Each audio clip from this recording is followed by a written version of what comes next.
"I never was a big meat eater," she said. "Living off cornbread keeps you feeling light on your feet." Roscoe didn't feel light on his feet, though. Both his legs pained him from where the root had struck them. He choked down the last of the cornbread and took another swallow or two of the cool well water. "You ain't a bad-looking feller," Louisa said. "Jim was prone to warts. Had 'em on his hands and on his neck both. So far as I can see, you don't have a wart on you." "No, don't believe so," Roscoe admitted. "Well, that's all the supper," Louisa said. "What about my proposition?" "I can't," Roscoe said, putting it as politely as he knew how. "If I don't keep on till I find July, I might lose my job." Louisa looked exasperated. "You're a fine guest," she said. "I tell you what, let's give it a tryout. You ain't had enough experience of women to know whether you like the married life or not. It might suit you to a T. If it did, you wouldn't have to do risky work like being a deputy." It was true that being a deputy had become almost intolerably risky. Roscoe had to grant that. But judging from July's experience, marriage had its risks, too. "I don't favor mustaches much," Louisa said, "but then life's a matter of give and take." They had eaten the cornbread right out of the pan, so there were no dishes to wash. Louisa got up and threw a few crumbs out the door to her chickens, who rushed at them greedily, two of them coming right into the cabin. "Don't you eat them chickens?" Roscoe asked, thinking how much better the cornbread would have tasted if there had been a chicken to go with it. "No, I just keep 'em to control the bugs," Louisa said. "I ate enough chicken in Alabama to last me a lifetime." Roscoe felt pretty nervous. The question of sleeping arrangements could not be postponed much longer. He had looked forward briefly to sleeping in the cabin, where he would feel secure from snakes and wild pigs, but that hope was dashed. He hadn't spent a night alone with a woman in his whole life and didn't plan to start with Louisa, who stood in the doorway drinking a dipper of water. She squished a swallow or two around in her mouth and spat it out the door. Then she put the dipper back in the bucket and leaned over Roscoe so close he nearly tipped over backward in his chair out of surprise. "Roscoe, you've went to waste long enough," she said. "Let's give it a tryout." "Well, I wouldn't know how to try," Roscoe said. "I've been a bachelor all my life." Louisa straightened up. "Men are about as worthless a race of people as I've ever encountered," she said. "Look at the situation a minute. You're running off to catch a sheriff you probably can't find, who's in the most dangerous state in the Union, and if you do find him, he'll just go off and try to find a wife that don't want to live with him anyway. You'll probably get scalped before it's all over, or hung, or a Mexican will get you with a pig sticker, and it'll all be to try and mend something that won't mend anyway. Now, I own a section of land here, and I'm a healthy woman. I'm willing to take you, although you've got no experience either at farming or matrimony. You'll be useful to me, whereas you won't be a bit of use to that sheriff or that town you work for either. I'll teach you how to handle an axe and a mule team, and guarantee you all the cornbread you can eat. We might even have some peas to go with it later in the year. I can cook peas. Plus, I've got one of the few feather mattresses in this part of the country, so it'd be easy sleeping. And now you're scared to try. If that ain't cowardice, I don't know what is." Roscoe had never expected to hear such a speech, and he had no idea how to reply to it. Louisa's approach to marriage didn't seem to resemble any that he had observed, though it was true he had not spent much time studying the approaches to matrimony. Still, he had only ridden into Louisa's field an hour before sundown, and it was not yet much more than an hour after dark. Her proposal seemed hasty to him by any standards. "Well, we ain't much acquainted," he said. "How do you know we'd get along?" "I don't," Louisa said. "That's why I offered just to give it a tryout. If you don't like it, you can leave. And if I can't put up with you, I expect I could soon run you off. But you ain't even got the gumption to try. I'd say you're scared of women."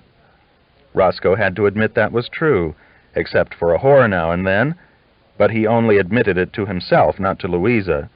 After some reflection, he decided it was best to leave her charge unanswered. "I guess I'll bed down out back," he said. "Well, fine," Louisa said. "Just watch out for Ed." That was a surprise. "Who's Ed?" he asked.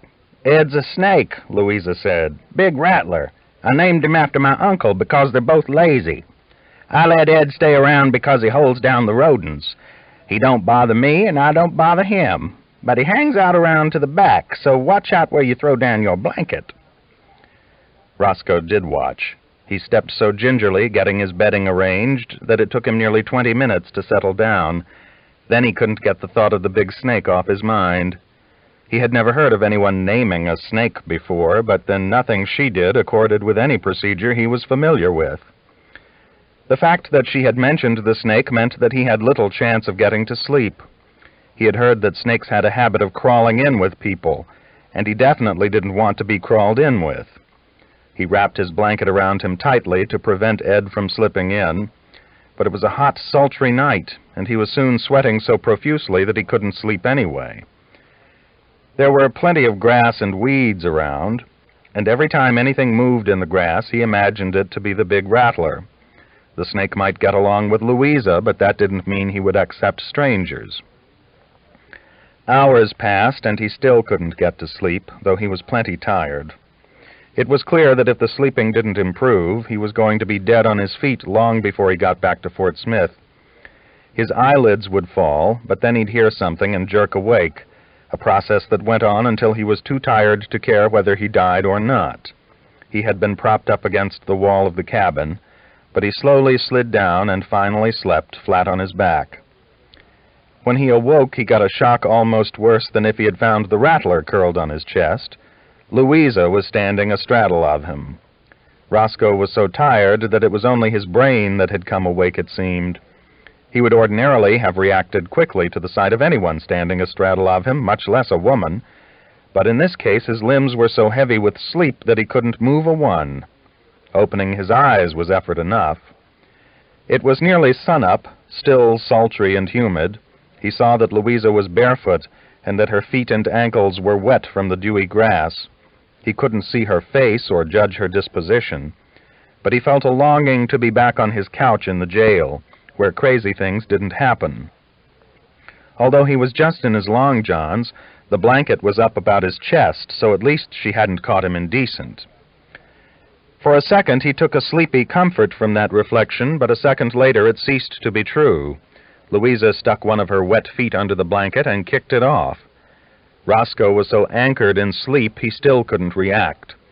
Then, to his extreme astonishment, Louisa squatted right atop his middle and reached into his long johns and took hold of his tool.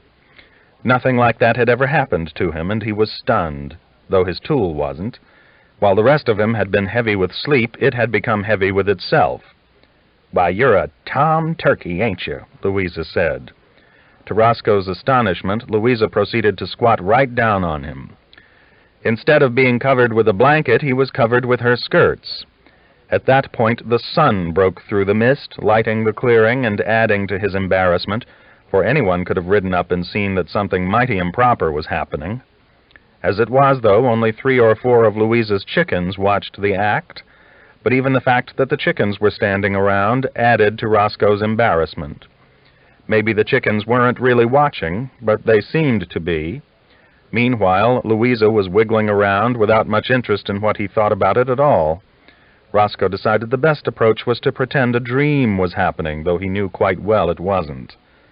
But Louisa's vigor was such that even if Roscoe had got his thoughts in place, they would soon have been jarred awry. A time or two he was practically lifted off the ground by her efforts. He was scooted off his tarp and back into the weeds, and was forced to open his eyes again in hopes of being able to spot a bush he could grab to hold himself in place. About the time Louisa moved him completely off the tarp, matters came to a head. Despite the chickens and the weeds and the danger of witnesses, he felt a sharp pleasure. Louisa apparently did too, soon afterward, for she wiggled even more vigorously and grunted loudly. Then she sat on him for several minutes, scratching at the chigger bites on his wet ankles. He soon sank right out of her, but Louisa was in no hurry to get up. She seemed in a quiet humor. Once in a while she clucked a time or two at the chickens. Roscoe felt his neck begin to itch from the weeds. A swarm of gnats hung right over his face, and Louisa considerately swatted them away. "There's Ed," Louisa said. Sure enough, a big rattler was crawling over a log about 10 yards away. Louisa continued to sit, unconcerned about the snake or anything else. "Are you a one-timer, or are you feisty, Roscoe?" she asked after a while. Roscoe had a notion that he knew what she meant. "I'm mostly a no-timer," he said. Louisa sighed. "You ain't hopeless, but you sure ain't feisty," she said after a while, wiping the sweat off her face with the sleeve of her dress. "Let's go see if the cornbread's done." She got up and went back around the house. Roscoe quickly got dressed and drug his gear around the corner, dumping it in a heap beside the door. When he went in, Louisa sat another pan of cornbread on the table, and they had breakfast. "Well, what's it going to be? Marriage or Texas?" Louisa asked after a while. Roscoe knew it had to be Texas, but it was not so simple a matter to think out as it had been before Louisa came out and sat down on him. For one thing, he had no desire to go to Texas. He felt his chances of finding July to be very slim, and July's of finding Elmira completely hopeless. In the meantime, it had become clear to him that Louisa had her charms, and that the fact that they were being offered him on a trial basis was a considerable enticement. He was beginning to feel that Louisa was right. He had been mostly wasted, and might have more feistiness in him than anyone, himself included, had suspected. There was no likelihood of his getting to use much of this capacity in Texas, either. "It's a hard choice," he said, though one thing that made it a little easier was the knowledge that life with Louisa involved more than feather beds. It also involved pulling up stumps all day, an activity he had no interest in or aptitude for. "Well, I don't take back nothing I said," Louisa declared. "You men are a worthless race. You're good for a bounce now and then, and that's about it. I doubt you'd make much of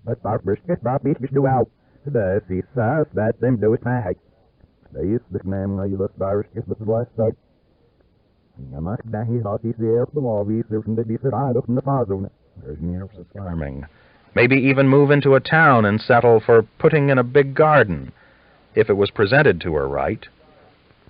But he couldn't, because there was the problem of July, who had given him a job and been good to him. The point was, he owed July.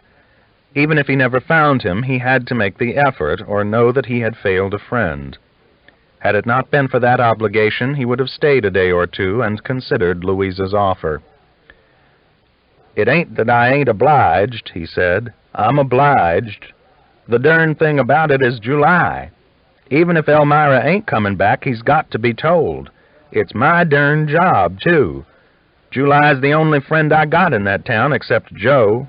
Joe's Elmira's boy." Then a happy thought occurred to him. Maybe July had made a slow start. He might not be too far ahead. Perhaps his jaundice had come back on him, in which case he might have had to hole up for a few days. If he himself was lucky, he might strike July in a week or two and break the news. Once that was done, his obligation would be satisfied, and there would be nothing to keep him from coming back for another visit with Louisa, provided he could find the farm a second time. "I could come by on my way back," he said. "July's been sick. He may have had to hole up. I might not have to look no more than a month." Louisa shrugged. "Suit yourself, but don't expect me to hold you no stall," she said. "Somebody feistier than you might ride in tomorrow, for all I know." Roscoe found nothing to say. Obviously, he was taking a risk. "What's the story on this July?" Louisa asked. "That wife of his sounds like a woman of ill fame. What kind of sheriff would marry a woman of ill fame?" "Well, July's slow," Roscoe said. "He's the sort that don't talk much." "Oh, that sort," Louisa said. "The opposite of my late husband, Jim." She took a pair of men's brogans from beside the table and began to lace them on her bare feet. "The thing about men that don't talk much is that they don't usually learn much either," Louisa said. She got her sunbonnet off a nail on the wall and tucked her thick brown hair under it. "You don't blabber, but I believe you've got it in you to learn," she said. I'm going to do some farming." "What do I owe you for the grub?" Roscoe asked. "I'd hate to think I'd charge for cornbread," Louisa said. They went out, and Roscoe began to roll up his bedroll. He was preoccupied and made such a sloppy job of it that Louisa burst out laughing. She had a happy laugh. One corner of his tarp hung down over his horse's flank. "Roscoe, you're a disgrace in most respects," Louisa said. "I bet you lose that bedroll before you get to Texas." "Well, should I stop back?" Roscoe asked, for she seemed in a fair humor. "Why, I guess so," Louisa said. "I've put up with worse than you, and probably will again." Roscoe rode off, though Memphis didn't take kindly to having the tarp flopping at his flank, so he had to get down and retie the roll. When he finally got it tied and remounted to ride on, he saw that Louisa had already hitched her mules to a stump, and was giving them loud encouragement as they strained at the harness. It seemed to him he had never met such a curious woman. He gave her a wave that she didn't see, and rode on west with very mixed feelings. One moment he felt rather pleased, and rode light in the saddle, but the next moment the light feeling would turn heavy. A time or two Roscoe could barely hold back the tears, he felt so sad of a sudden, and it would have been hard to say whether the sadness came because of having to leave Louisa, or because of the uncertain journey that lay ahead. Chapter 38.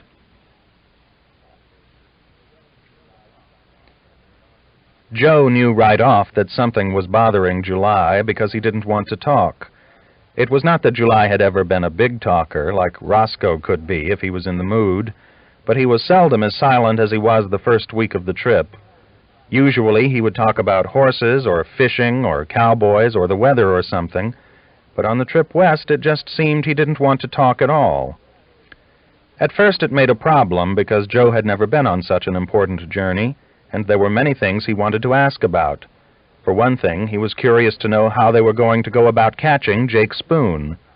Also, he was curious about Indians, and about the famous Texas Rangers Roscoe said were protecting Jake.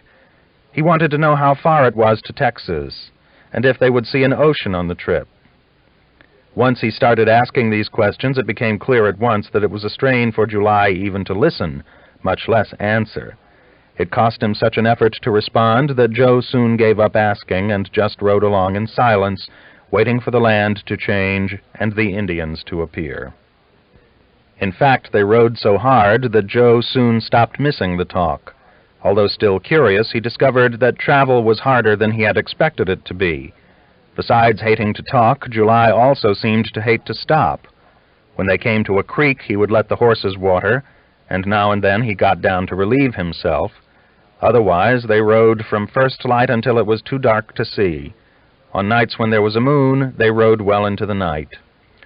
It was a strange business traveling, Joe decided. July went at it hard, yet Joe didn't wish for a minute that he had stayed home. Going with July was the most exciting thing he had ever done by far. Several times they came upon farms. July asked the farmers if they had seen Jake, and twice was told that yes, Jake had spent the night, but they themselves didn't spend the night, and rarely even took a meal. Once, on a hot afternoon, July did accept a glass of buttermilk from a farmer's wife. Joe got one, too. There were several little girls on that farm who giggled every time they looked at Joe, but he ignored them. The farmer's wife asked them twice to stay overnight, but they went on and made camp in a place thick with mosquitoes. "Does Texas have mosquitoes, too?" Joe asked. July didn't answer. He knew the boy was starved for talk, and that he himself had been a sorry companion on the trip, but in fact he had no talk in him. He was so filled with worry that the only way he could contain it was just to keep silent and concentrate on the travel. He knew he was pushing both the boy and the horses harder than he ought to, but he couldn't keep from it. Only hard, constant travel allowed him to hold down the worry, which was all to do with Elmira. Almost from the day they left, he felt something was wrong. He had had a feeling that something bad had happened, and no matter how hard he tried to concentrate on the job at hand, the worry wouldn't leave. It was all he could do to keep from turning the horses around and heading back for Fort Smith. At first, Joe was cheerful and eager, but he was not a particularly strong boy, and he was not used to riding 16 hours a day. He didn't complain, but he did grow tired, sleeping so deeply when they stopped that July could barely get him awake when it was time to move on. Often he rode in a doze for miles at a stretch. Once or twice July was tempted to leave him at one of the farms they passed. Joe was a willing worker and could earn his keep until he could come back and get him. But the only reason for doing that would be to travel even harder, and the horses couldn't stand it. Besides, if he left the boy, it would be a blow to his pride, and Joe didn't have too much pride as it was. For several days they bore southwest through the pine woods. It had been a rainy spring, and their big problem was mosquitoes. The trees dripped and the puddles lay everywhere. July hardly noticed the mosquitoes himself, but Joe and the horses suffered, particularly at night. "Pretty soon I'll be all bump," Joe said, grinning as they slogged through a clearing. He looked up to see a broad, muddy river curving down from the north. "I guess that's the Red," July said. "That means we're about to Texas." When they rode up to the banks of the river, they were greeted by an amazing sight. Though running freely, the river was shallow and evidently boggy. Evidence for the bogginess was visible in the form of a tall man over toward the far bank. He was standing in knee-high water between a gaunt horse and a little brown pack mule, both of which had sunk past their hocks in the river mud. "I've heard this river was half quicksand," July said. From Rosco, Joe had heard terrible stories about quicksand. In the stories, men and horses and even wagons were slowly swallowed up. He had suspected the stories were exaggerated, and the man and his animals proved it. All might be bogged, but none were sinking. The man wore a tall beaver hat and a long frock coat. Both animals had numerous parcels tied to them, and the man was amusing himself by untying the parcels and pitching them into the river. One by one they began to float away. To their astonishment, he even threw away his bedroll. "The man must be a lunatic," July said. "He must think that horse will float if he gets off some weight. That horse ain't gonna float." The man noticed them and gave a friendly wave, then proceeded to unburden the mule of most of its pack. Some floated, and some merely lay in the shallow water. July rode upstream until he found a place where both deer and cattle had crossed. The water was seldom more than a foot deep. They crossed a reddish bar of earth, and it seemed for a moment they might bog. But July edged south and soon found firm footing. In a few minutes they were on the south bank, whereas the man in the beaver hat had made no progress at all. He was so cool about his predicament that it was hard to tell if he even wished to make progress. "Let me have your rope," July said to Joe. He tied their 2 ropes together and managed to fling the man a line. After that it was no great trouble to drag the horse and the pack mule out. The man waded out with them. "Thank you, men," he said. "I believe if my mule hadn't got out soon, he would have learned to live on fish. They're self-reliant creatures." "I'm July Johnson, and this is Joe," July said. "You didn't need to throw away your baggage." "I've suffered no loss," the man said. "I'm glad I found a river to unload that stuff in. Maybe the fish and the tadpoles will make better use of it than I have." "Well, I've never seen a fish that used a bedroll," July said. Joe had never met a man so careless that he would throw his possessions in a river, but the man seemed as cheerful as if he'd just won a tub of money. "My name's Sedgwick," he said. "I'm traveling through this country looking for bugs." "I bet you found plenty," July said. "What do you do with bugs?" Joe asked, feeling that the man was the strangest he had ever met. "I study them," the man said. Joe hardly knew what to say. What was there to study about a bug? Either it bit you or it didn't. "I've left about 1,000 bugs in Little Rock," the man said. "That's why I threw away my equipment. I'm out of the mood to study bugs, and I'm thinking of going to Texas to preach the gospel. I've heard the Texans can use some good straight gospel." "Why study a bug?" Joe asked again, his curiosity getting the better of him. "There's more than 1 million species of insect and only 1 species of human being," the man said. "When we finish up with this planet, the insects will take over." You may not think it, seeing all this fair land, but the days of the human race are numbered.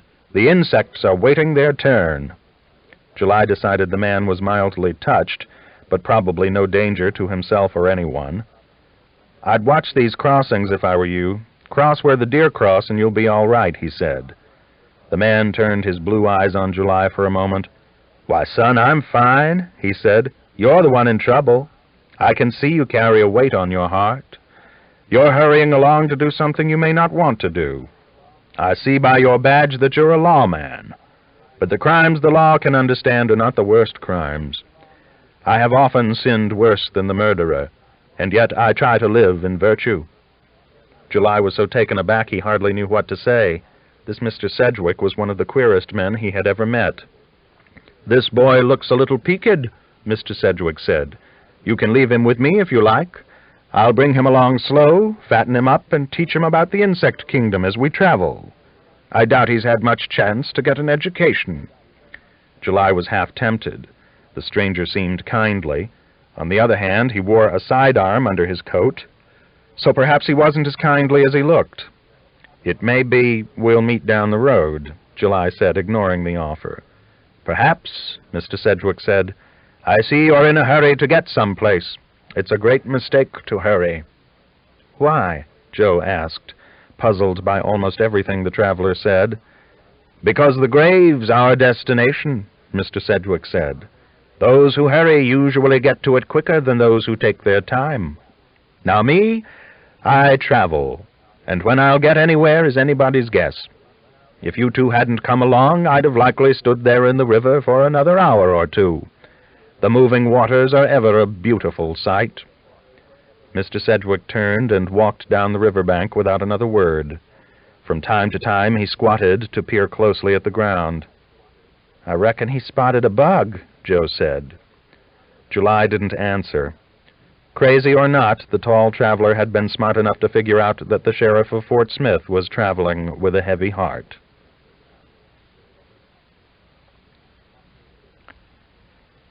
Chapter 39. The death of the young Irishman cast a heavy gloom over the cow camp. Call could do nothing about it. For the next week it seemed no one talked of anything but the death. At night, while they were having their grub or just waiting for their turn at night herding to start, the cowboys talked endlessly about deaths they had witnessed, deaths they had heard about. Most of them had lived through rough times and had seen men die, but no one of their acquaintance had ridden into a nest of snakes in a river, and they could not keep the subject off their tongues. The worst by far was Jasper Fant, who was so unnerved by what he had seen that for a time Call felt he might be losing his mind. Jasper had never been reticent, but now it seemed he had to be talking every waking minute as a means of holding his own fears in balance. Alan O'Brien had the opposite response. He rode all day in silence, as nervous and withdrawn as the Spettle brothers. He would sit by the fire crying, while the others talked of memorable deaths. The cattle, still fresh to the trail, were not easily controlled. The brush was bad, the weather no better. It rained for 3 days, and the mosquitoes were terrible. The men were not used to the night work, and were irritable as hens. Bert Borum and Soupy Jones had an argument over how to hobble a horse, and almost came to blows. Lippy had been put in charge of firewood, and the wood he cut didn't suit Bolivar, who was affronted by Lippy's very presence. Dietz had fallen into one of his rare glooms, probably because he felt partly to blame for the boy's death. Dish Boggett was proving a treasure as a point man. He kept the point all day, true as a rule, and little happened with the cattle that he didn't see. By contrast, the Rainey boys were disappointing. Both had taken homesick, missing their jolly mother and her well-stocked table. They drug around listlessly, not actually shirking their work, but taking a long time to do it. Augustus roamed freely about the outfit. Sometimes he rode ahead of the herd, which put Dish Boggett in a bad mood. Nobody was supposed to be ahead of him except the scout. Other days, Augustus would idle along with his pigs, who frequently stopped to wallow in puddles or root rats out of their holes. Everyone had been dreading the next river, which was the San Antonio. There was much controversy about how far north moccasins could live. Were they in the Cimarron, the Arkansas, the Platte? No one knew for sure, but everyone knew there were plenty in the San Antonio River. One morning after breakfast, Dietz came back to say he had found a shallow crossing only a mile or two from the camp. "What's the snake population?" Augustus asked. It was another gray, wet day, and he was wearing his big yellow slicker. "Seen a few turtles, that's all," Dietz said. "If they're there, they're hid." "I hope they ain't there," Augustus said. "If a mouse snake was to show itself now, half these waddies would climb a tree." "I'm more worried about Indians," P.I. said. It was true, the minute they left Lonesome Dove, he had begun to have his big Indian dreams. The same big Indian he had dreamed about for years had come back to haunt his sleep. Sometimes, just dozing on his horse, he would dream about the Indian. He slept poorly as a result, and felt he would be tired and good for nothing by the time they reached Montana. "It's curious how things get in your head," he said. "I've got an Indian in mind." "I expect your ma told you you'd be stolt when you was young," Augustus said. He and Call rode over to the crossing and looked carefully for snakes, but saw none. "I wish you'd stop talking about that boy's death," Call said. "If you would, maybe they'd get over it." "Wrong theory," Augustus said. "Talk's the way to kill it. Anything gets boring if you talk about it enough, even death." They sat on the bank of the river waiting for the herd to come in sight. When it did, the Texas bull was walking along beside Old Dog. Some days the bull liked to lead, other days he did nothing but fight or worry the heifers. "This ain't a well-thought-out journey," Augustus remarked. "Even if we get these cattle to Montana, who are we going to sell 'em to?" "The point ain't to sell 'em next week," Call said. "The point is to get the land. The people will be coming." "Why are we taking that ugly bull?" Augustus asked. "If the land's all that pretty, it don't need a lot of ugly cattle on it." To their relief, the crossing went off well. The only commotion was caused by Jasper, who charged the river at a gallop and caused his horse to stumble and nearly fall. "That might have worked if there'd have been a bridge," Soupy Jones said, laughing. Jasper was embarrassed. He knew he couldn't run a horse across a river, but at the last minute a fear of snakes had overcome him and blocked out his common sense. Newt was too tired to be afraid of anything. He had not adjusted to night herding. While his horse was watering, Mr. Gus rode up beside him. The clouds had broken to the west. "I wish the sun would come out and fry these skeeters," Augustus said. The wagon was slowly approaching the crossing, Bolivar driving and Lippy riding in the back. Behind came the horse herd and the Spettle boys. It was strange, Newt thought, that one river could be so peaceful, and another suddenly boil up with snakes and kill Sean. Several times, mostly at night, he had imagined Sean was still alive. Being so sleepy made it harder to keep from mixing dreams with what was actually happening. He even had conversations with the other hands that seemed like they were conversations in dreams. He had never known the sadness of losing a friend, and had begun to consider what a long way they had to go. "I hope don't nobody else get killed," he said. "Well, it's hard to calculate the odds in this kind of a situation," Augustus said. "We may not have another bad injury the whole way. On the other hand, half of us may get wiped out. If we have much bad luck, I doubt I'll make it myself." "Why?" Newt asked, startled to hear him say such a thing. "Because I ain't spry like I used to be," Augustus said. "Used to be I was quick to duck any kind of trouble. I could roll off a horse quicker than a man can blink. I'm still faster than some folks, but I ain't as fast as I was." The wagon made the crossing easily, and the two blue pigs who had been ambling along behind it walked in and swam the San Antonio River. "Look at them," Augustus said happily. "Ain't they swimmers?" Chapter 40. As the days passed, Loreena found she liked the traveling more and more. The nights were no easier. Almost every night the lightning flickered and thunderstorms rolled over them. Often, while she and Jake slept, big drops of rain would hit them in the face and force them to grab for the tarp. Soon the blankets seemed permanently damp, causing Jake to grumble and complain.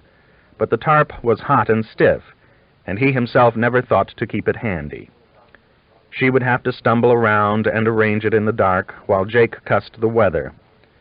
But no matter how uncomfortable the nights, the sky usually cleared in the morning. She liked to sit on the blankets and feel the sun getting warmer.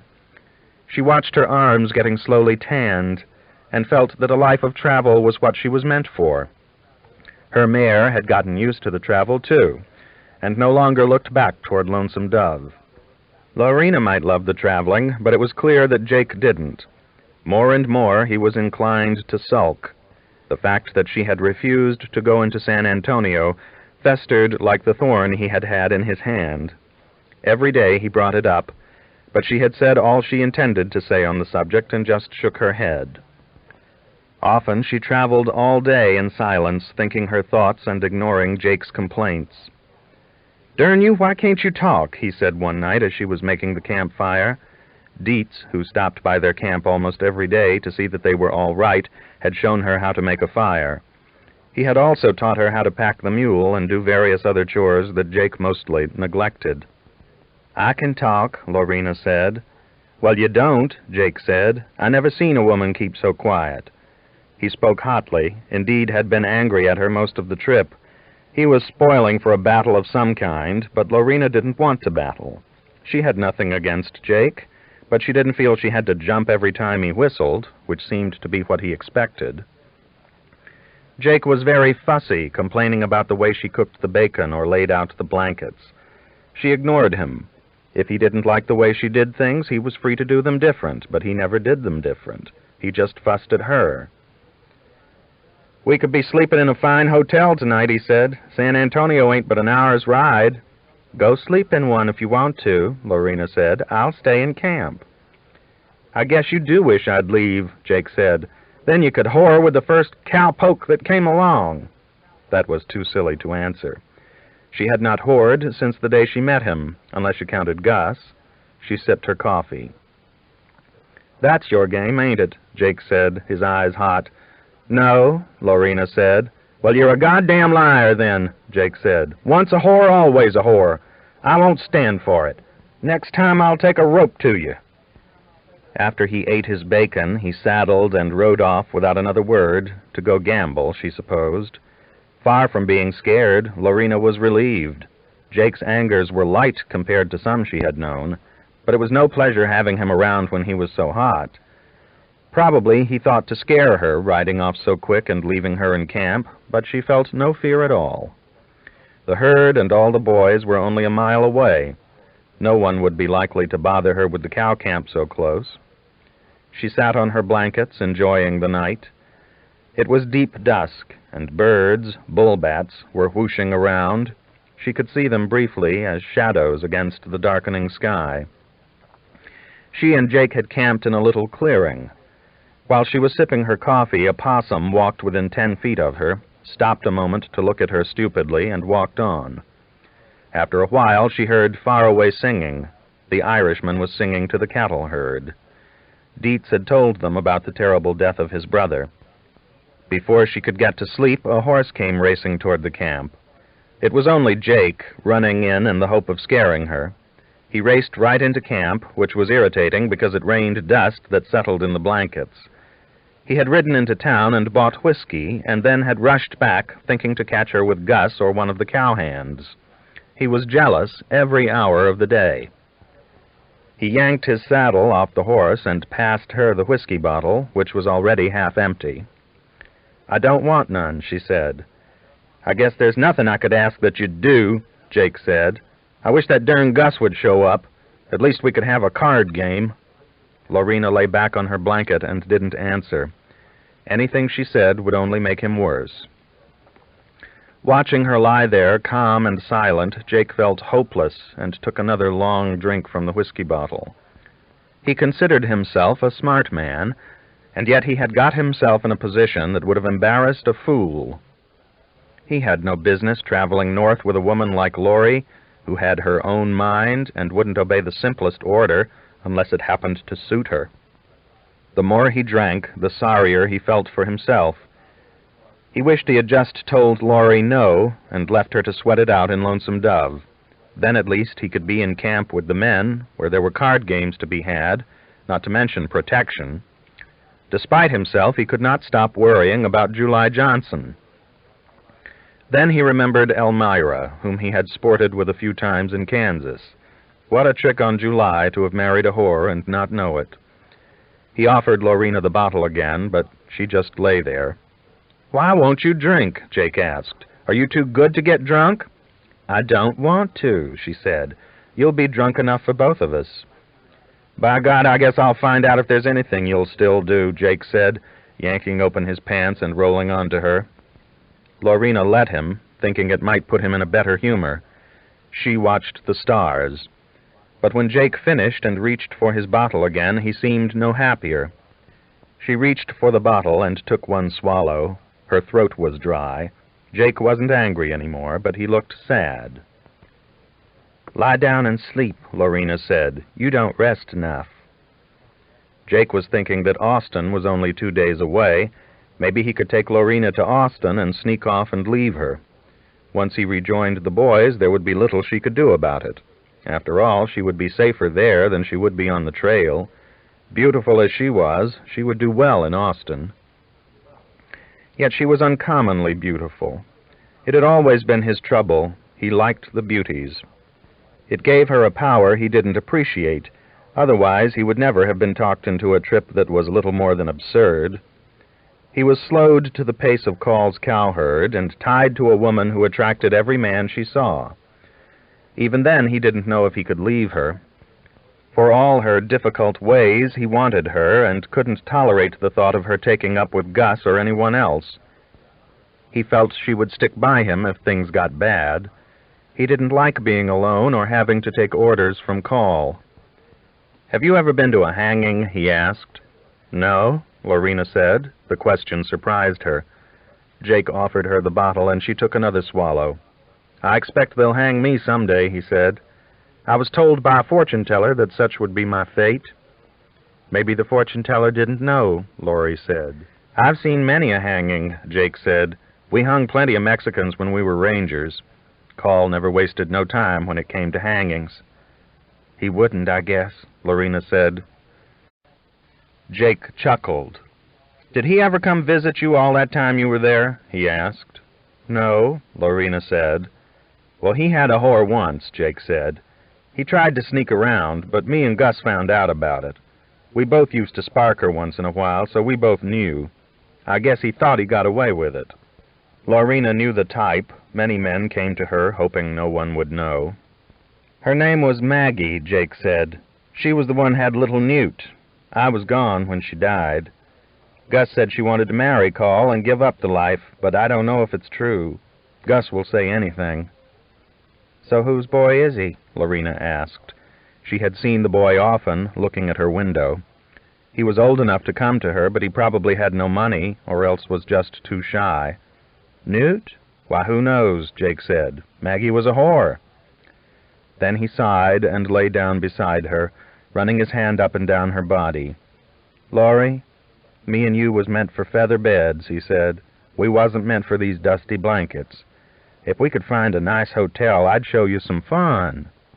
Loreena didn't answer. She would rather keep traveling. When Jake had his feel, he went to sleep.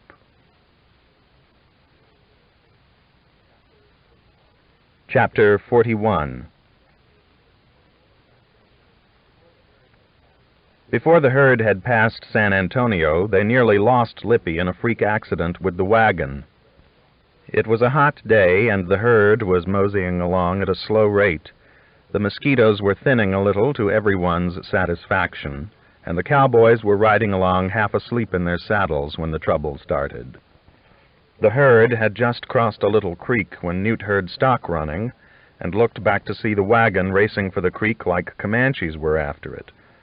Ball was not on the seat either. The mules ran unchecked. Lippy was on the seat, but he didn't have the reins and couldn't stop the team.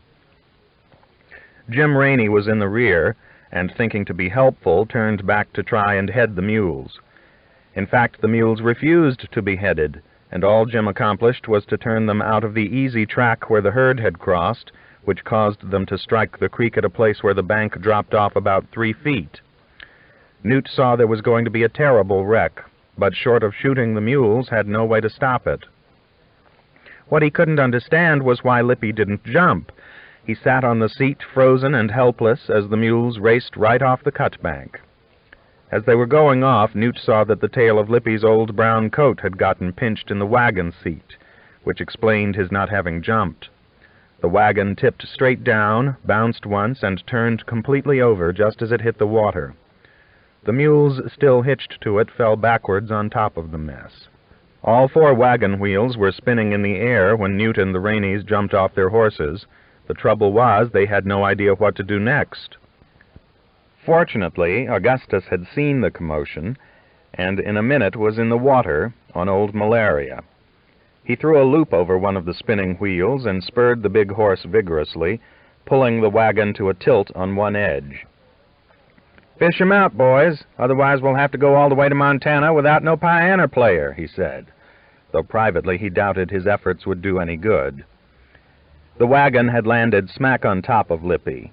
If he wasn't drowned, he probably had a broken neck. When the wagon tilted, Newt saw Lippy's legs. He and the Raineys waded in and tried to get him loose, but the coat was still pinched in the seat. All they could do was get his head above water, though his head was so covered with mud that it was difficult at first to know if he was dead or alive. Fortunately, P soon rode up and cut the coat loose with his bowie knife. "He's a mudhead, ain't he?" P said, carefully wiping his knife on his pants leg. "Now I guess he'll be mad at me for 10 years because I ruined his coat." Lippy was limp as a rag and hadn't moved a muscle. Newt felt sick to his stomach. Once more, on a perfectly nice day with everything going well, death had struck and taken another of his friends. Lippy had been part of his life since he could remember. When he was a child, Lippy had occasionally taken him into the saloon and let him bang on the piano. Now they would have to bury him as they had buried Sean. Strangely, neither P nor Mr. Gus was much concerned. The mules had regained their feet and stood in the shallow water, swishing their tails and looking sleepy. Call rode up about that time. He had been at the head of the herd with Dish Boggett. "Ain't nobody going to unhitch them mules?" he asked. A big sack of flour had been thrown out of the wagon and lay in the river getting ruined. Newt had not noticed it until the captain pointed at it. "Well, I ain't," Augustus said. "The boys can. Their feet are already wet." It seemed to Newt everyone was being mighty callous about Lippy, who lay on the river bank. Then, to his surprise, Lippy, whose head was still covered with mud, rolled over and began to belch water. He belched and vomited for several minutes, making a horrible sound. But Newt's relief that he was not dead was so great that he welcomed the sound and waded out to help the Raineys unhitch the mules. It soon became clear that the wagon bed had been damaged beyond repair in the accident. When it was righted, all the goods that had been in it floated in the shallow water. "What a place for a shipwreck," Augustus said. "I never seen a wagon break in two before," P said. The wagon bed, old and rotten, had burst upon impact. Several cowboys rode up and began to fish their bedrolls out of the muddy water. "What became of Ball?" P asked. "Wasn't he driving the wagon?" Lippy was sitting up, wiping mud off his head. He ran one finger under his loose lip, as if he expected to find a tadpole or a small fish, but all he found was mud. About that time the Spettle boys rode up and crossed the horse herd. "Seen the cook?" Augustus asked. "Why, he's walking along carrying his gun," Bill Spettle said. "Them pigs are with him." Bolivar soon came in sight a couple of 100 yards away, the blue pigs walking along beside him. "I heard a shot," Lippy said. "About that time them mules took to running. I guess a bandit shot at us." "No competent bandit would waste a bullet on you or Ball either," Augustus said. "There ain't no reward for either of you." "It sounded like a shotgun," Bill Spettle volunteered. "Ball might have been taking target practice," Augustus said. "He might have fired at a cow pie." "It don't matter what it was," Call said. "The damage is done." Augustus was enjoying the little break the accident produced. Walking along all day beside a cow herd was already proving monotonous. Any steady work had always struck him as monotonous. It was mainly accidents of one kind and another that kept life interesting in his view, the days otherwise being mainly repetitious things, livened up mostly by the occasional card game. It was made even more interesting a few minutes later when Bolivar walked up and handed in his resignation. He didn't even look at the smashed wagon. "I don't want to go this way," he said, addressing himself to the captain. "I am going back." "Why, Ball, you won't stand a chance," Augustus said. "A renowned criminal like you? Some young sheriff out to make a reputation will hang you before you get halfway to the border." "I don't care," Ball said. "I am going back." In fact, he expected to be fired anyway. He had been dozing on the wagon seat, dreaming about his daughters, and had accidentally fired off the 10-gauge. The recoil had knocked him off the wagon, but even so it had been hard to get free of the dream. It turned into a dream in which his wife was angry, even as he awoke and saw the mules dashing away. The pigs were rooting in a rat's nest under a big cactus. Ball was so enraged by the mules' behavior that he would have shot one of them, only they were already well out of range. He had not seen the wagon go off the creek bank, but he was not surprised that it was broken. The mules were fast. He would probably not have been able to hit one of them even with a rifle, distracted as he was by the dream. The fall convinced him he had lived long enough with Americans. They were not his compañeros. Most of his compañeros were dead, but his country wasn't dead, and in his village there were a few men who liked to talk about the old days when they had spent all their time stealing Texas cattle.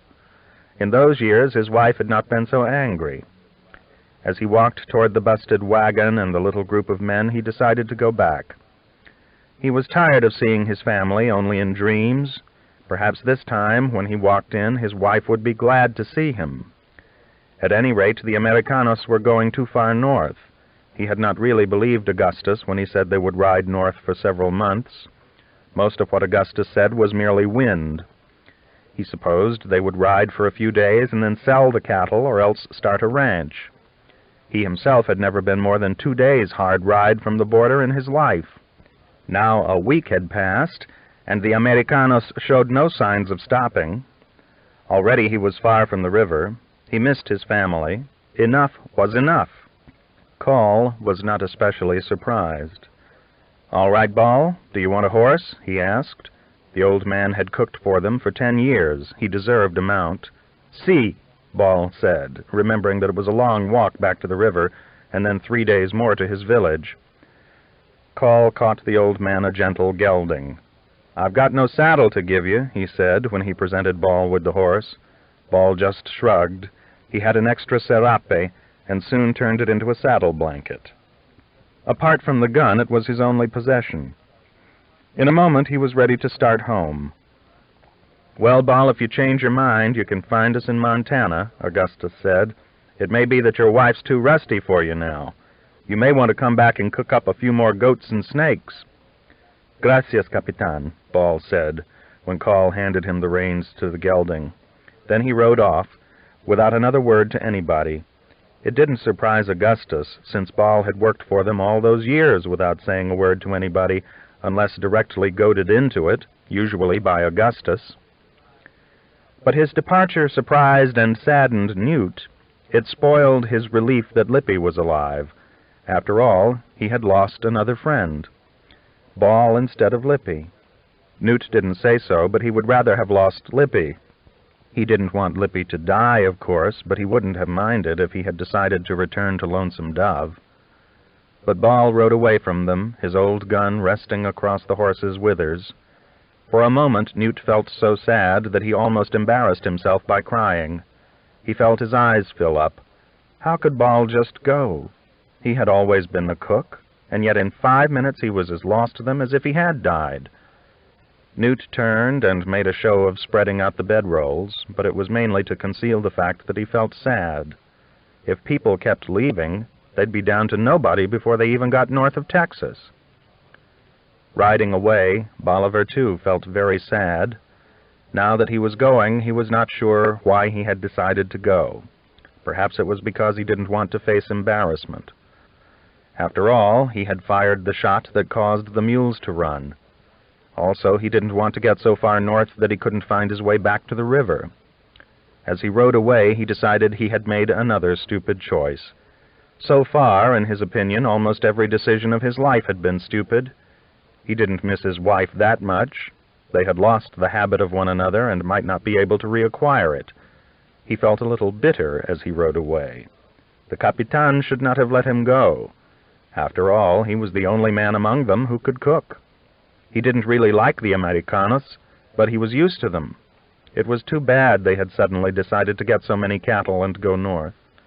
Life in Lonesome Dove had been easy. Goats were plentiful and easy to catch, and his wife was the right distance away. When he grew bored, he could beat the dinner bell with the broken crowbar. For some reason, it gave him great satisfaction to beat the dinner bell. It had little to do with dinner, or anything. It was just something he liked to do. When he stopped, he could hear the echoes of his work fading into Mexico. He decided that since he was in no hurry, he would stop in Lonesome Dove and beat the bell a few more times. He could say it was the Capitan's orders. The thought was comforting. It made up for the fact that most of his decisions had been stupid. He rode south without looking back.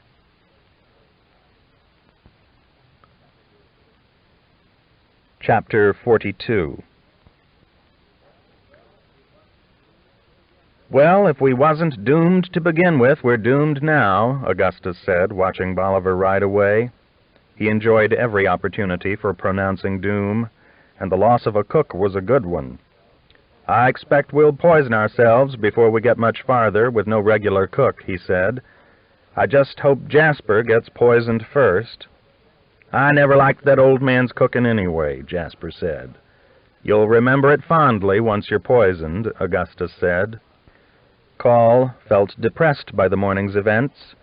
He did not particularly lament the loss of the wagon, an old wired-together wreck at best, but he did lament the loss of Bol. Once he formed a unit of men, he didn't like to lose one of them for any reason. Someone would have to assume extra work, which seldom sat well with whoever had to do it. Bolivar had been with them 10 years, and it was trying to lose him suddenly, although Call had not really expected him to come when he first announced the trip. Bolivar was a Mexican. If he didn't miss his family, he'd miss his country, as the Irishman did.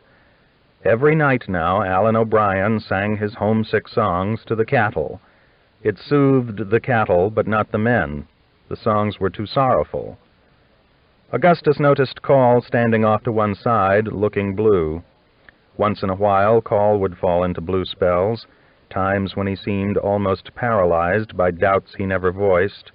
The blue spells never came at a time of real crisis.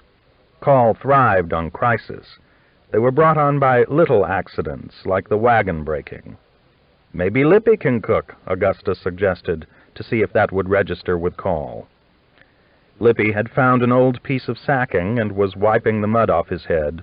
"No, I never learned to cook. I just learned to eat," Lippy said. Call got on his horse, hoping to shake off the low feeling that had settled over him. After all, nobody was hurt.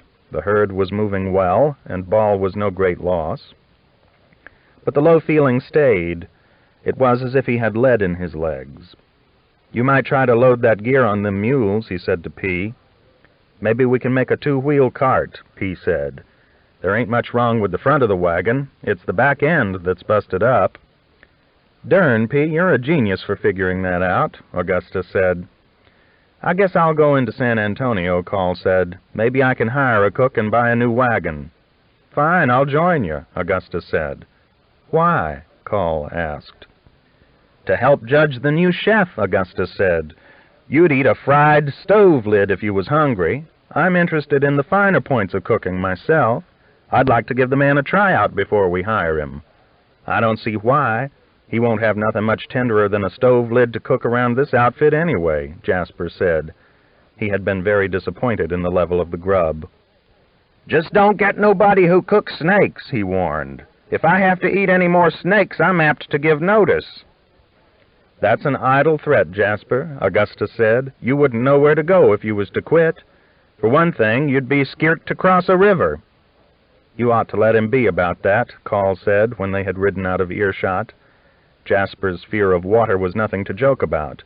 Call had seen grown men get so scared of crossing rivers that it was practically necessary to knock them out at every crossing, and a shaky man was apt to panic and spook the herd. Under normal circumstances, Jasper Fant was a good hand, and there was nothing to be gained by riding him about his fear of water.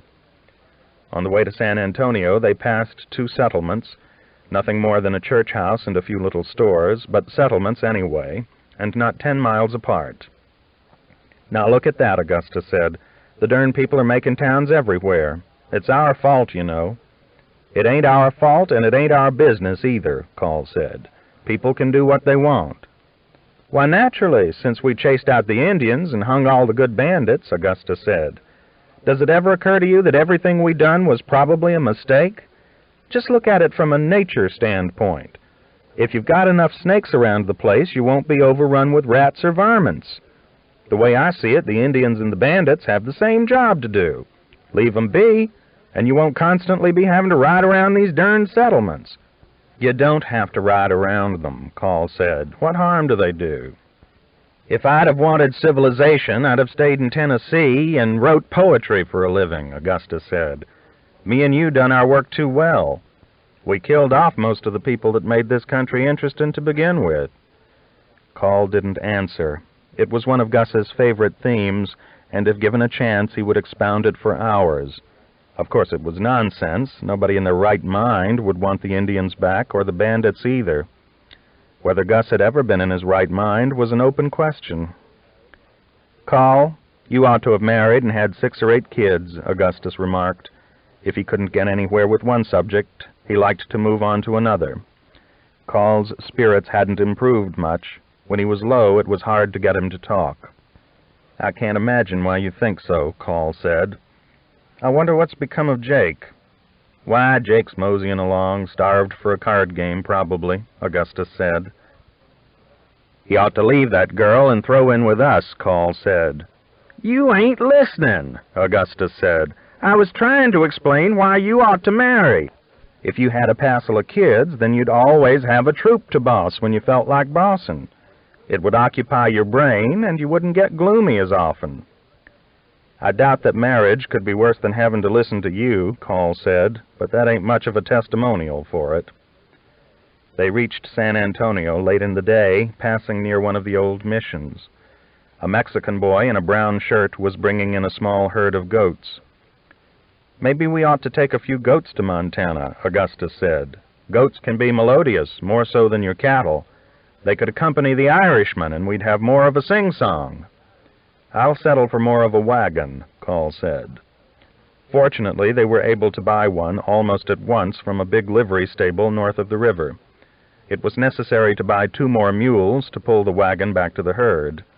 Fortunately, the mules were cheap, $20 a head, and the big German who ran the livery stable threw in the harness.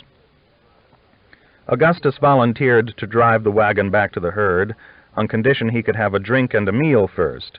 He hadn't been to San Antonio in years, and he marveled at the new establishments that had sprung up.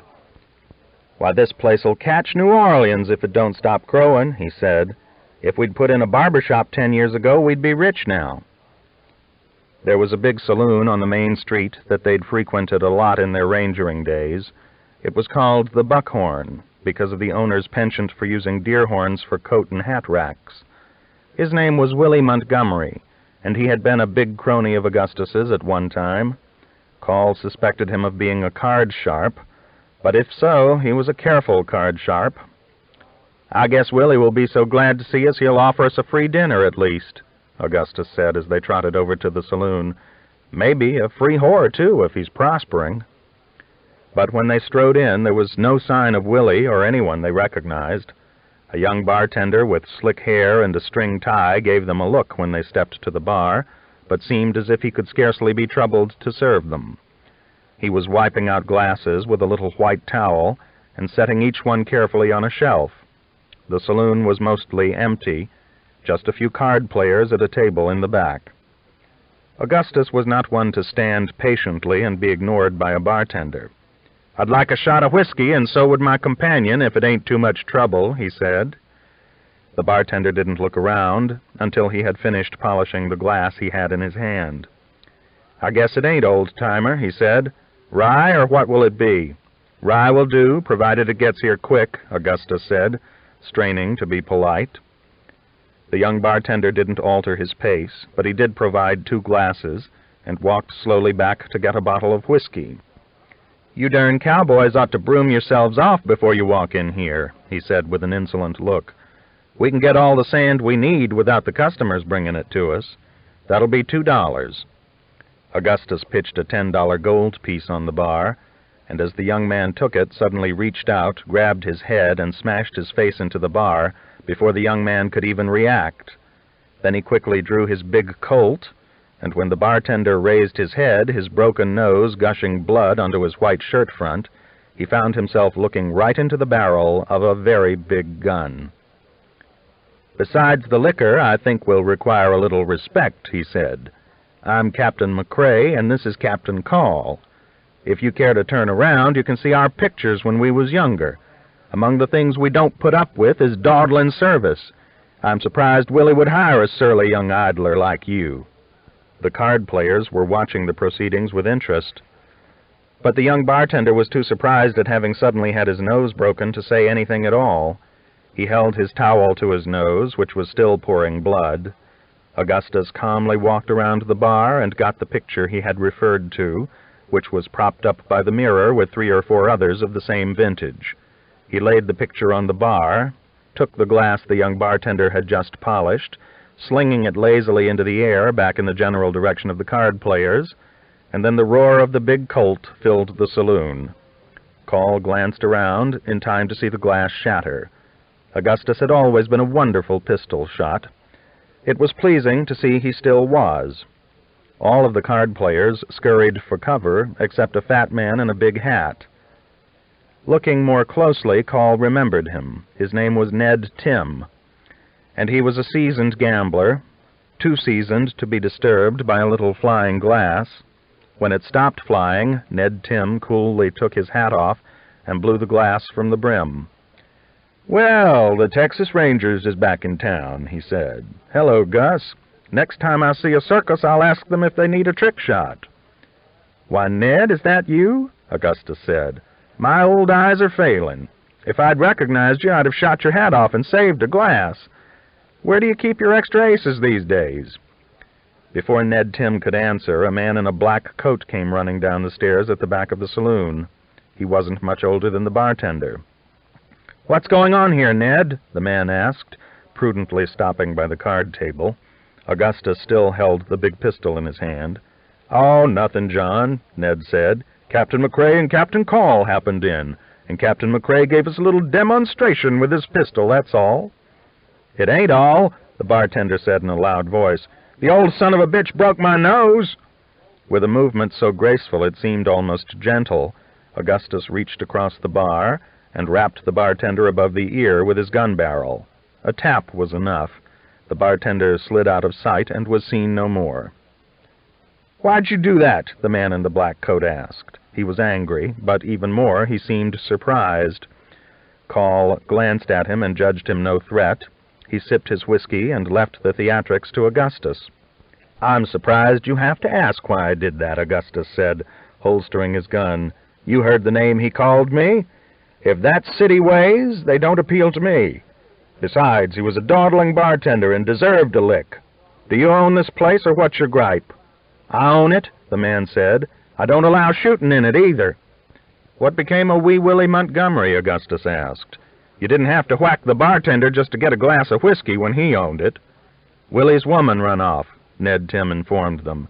"He decided to chase her, so he sold the place to Johnny here." "Well, I can't say that I think he's made a good choice," Augustus said, turning back to the bar. "Probably chose bad in the woman department, too. Maybe if he's lucky, she'll get plumb away." "No, they're living up in Fort Worth," Ned said. "Willie was determined not to lose her." Call was looking at the picture Augustus had fetched from behind the bar.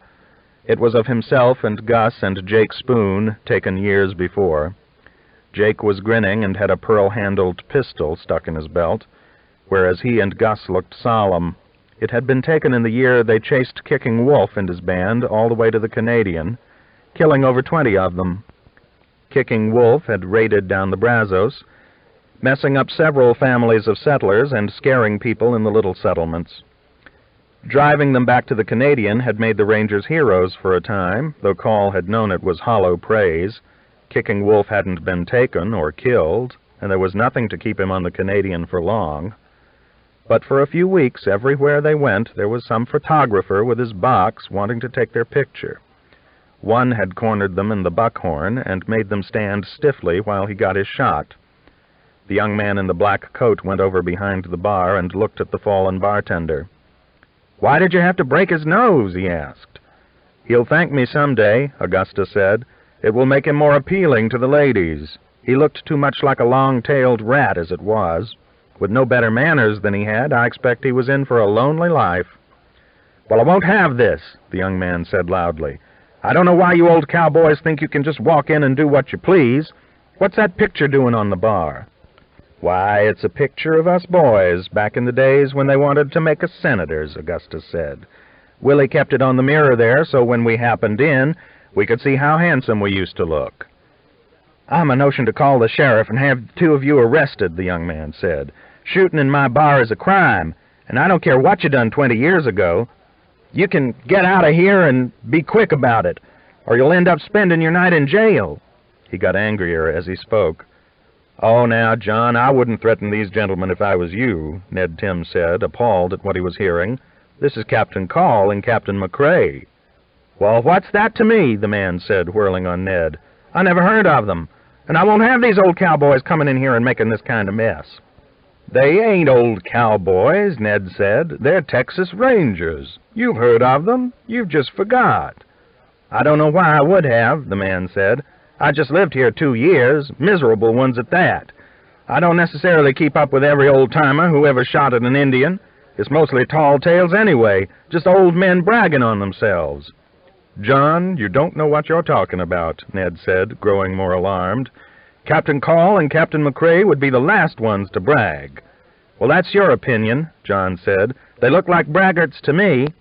Call was beginning to feel annoyed, for the young man was giving them unmannerly looks and talking to them as if they were trash, but then it was partly Gus's fault. The fact that the bartender had been a little slow and insolent hadn't necessarily been a reason to break his nose. Gus was touchy about such things, though. He enjoyed having been a famous Texas Ranger, and was often put out if he didn't receive all the praise he thought he had coming. Gus held the picture out so the young man could see it. "You have to admit that's us," he said. "Why would you keep our picture propped up behind your bar and then expect us to stand there and be treated like spit when we walk in?" "Oh, well, I never even noticed them darn pictures," John said. "I ought to have thrown all that old junk out, but I never got around to it. Just drink your drink and skedaddle or be ready to go to jail. Here comes the sheriff now." Sure enough, in about a minute, Toub Walker stepped into the bar. He was a heavy-set man with a walrus mustache who looked older than his years. Call was amused to see him, for what the angry young man didn't know was that Toub had been in their ranger troop for 4 years, just before they quit. He had only been 16 then, but he made a good ranger. Toub had looked up to both of them as if they were gods, and was an unlikely man to arrest them. His eyes widened when he saw them. "Why, can it be?" he asked. "Captain Call?" "Well, Toub," Call said, shaking his hand. Augustus, too, was highly amused by the turn of events. "Ah, God, Toub," he said, "I guess it's your duty to handcuff us and march us off to jail." "Why would I do that?" Toub asked. "There's times when I think I ought to jail myself, but I don't know why I'd want to jail you two." "Because you're hired to keep the peace, and these old soaks have been disturbing it," John said. The fact that Toub obviously recognized them only made him more testy. Toub became immediately frosty. "What's that you say, John?" he asked. "I guess you heard me, Sheriff, unless you're deaf," John said. "These men came in here and broke my bartender's nose. Then one of them shot off a gun for no reason. Then they pistol-whipped the bartender. I offered them a chance to leave, but since they haven't, I'm a notion to file charges and let the law take its course." He said his little say so pompously that it struck the three of them as funny. Augustus laughed out loud, Call and Toub smiled, and even Ned Tim chimed in with a chuckle. "Son, you've misjudged our reputation," Augustus said. "We was the law around here when you was still sucking a teat. So many people think we saved them from the Indians that if you was to bring charges against us, and any of the boys that rangered with us got wind of it, they'd probably hang you. Anyway, whacking a surly bartender ain't much of a crime." "John, I'd advise you to stop your name-calling," Toub said. "You're acting too hot. You'd best just apologize and bring me a whiskey." "I'll be damned if I'll do either one," John said, and without another word stepped over the fallen bartender and went back upstairs. "What's he got, a whore up there?" Augustus asked hopefully. He was beginning to feel restive, and would have liked some female company. "Yes, John keeps a senorita," Toub said. "I guess you'll have to excuse him. He's from Mobile, and I've heard it said people in those parts are hot-headed." "Well, it ain't a local prerogative," Augustus said. "We've got hot-heads in our crew, and ain't none of them from Mobile, Alabama." They got a whiskey bottle, sat down at a table, and chatted for a while, talking of old times. Toub inquired after Jake, and they carefully refrained from mentioning that he was on the run from the law. While they were talking, the bartender got up and staggered out the back way. His nose had stopped bleeding, but his shirt was drenched in blood. "Hell, he looks like he's been butchered," Toub said cheerfully. Ned Tim and his friends soon resumed their card game, but the other players' nerves were shaken, and Ned soon drained them of money. Toub Walker looked wistful when they told him they were taking a herd to Montana. "If I hadn't married, I bet I'd go with you," he said. "I imagine there's some fair pastures up there. Being a lawman these days is mostly a matter of collaring drunks, and it does get tiresome." When they left, he went off dutifully to make his rounds. Augustus hitched the new mules to the new wagon. The streets of San Antonio were silent and empty as they left. The moon was high, and a couple of stray goats nosed around the walls of the old Alamo, hoping to find a blade of grass. When they had first come to Texas in the 40s, people had talked of nothing but Travis and his gallant losing battle. But the battle had mostly been forgotten, and the building neglected. "Well, Call, I guess they forgot us, like they forgot the Alamo," Augustus said. "Why wouldn't they?" Call asked. "We ain't been around." "That ain't the reason. The reason is we didn't die," Augustus said. "Now, Travis lost his fight, and he'll get in the history books when someone writes up this place. If 1,000 Comanches had cornered us in some gully and wiped us out, like the Sioux just done Custer, they'd write songs about us for 100 years. It struck Call as a foolish remark. "I doubt there was ever 1,000 Comanches in one bunch," he said. "If there had been, they would have taken Washington, D.C." But the more Augustus thought about the insults they had been offered in the bar, a bar where once they had been hailed as heroes, the more it bothered him. "I ought to have given that young pup from Mobile a rap or two," he said. "He was just scared," Call said. "I'm sure Toub will lecture him next time he sees him." "It ain't the pint, Woodrow," Augustus said. "You never do get the pint." "Well, what is it, durn it?" Call asked. "We'll be the Indians if we last another 20 years, Augustus said. "The way this place is settling up, it'll be nothing but churches and dry goods stores before you know it. Next thing you know, they'll have to round up us old rowdies and stick us on a reservation to keep us from scaring the ladies." "I'd say that's unlikely," Call said. "It's dern likely," Augustus said. "If I can find a squaw I like, I'm apt to marry her. The thing is, if I'm going to be treated like an Indian, I might as well act like one. I think we spent our best years fighting on the wrong side." Call didn't want to argue with nonsense like that. They were nearly to the edge of town, passing a few adobe hovels where the poorer Mexicans lived. In one of them a baby cried. Call was relieved to be leaving. With Gus on the prod, anything could happen. In the country, if he got mad and shot something, it would probably be a snake, not a rude bartender. "We didn't fight on the wrong side," Call said. What's a miracle is that you stayed on the right side of the law for as long as you have. Jake's too cowardly to be much of an outlaw, but you ain't. I may be one yet, Augustus said. It'd be better than ending up like Toub Walker, roping drunks for a living. Why, the man nearly cried when we left. He wanted to come so bad. Toub used to be quick, and look at him now, fat as a gopher. It's true he's put on weight, but then Toub was always chunky built, Call said.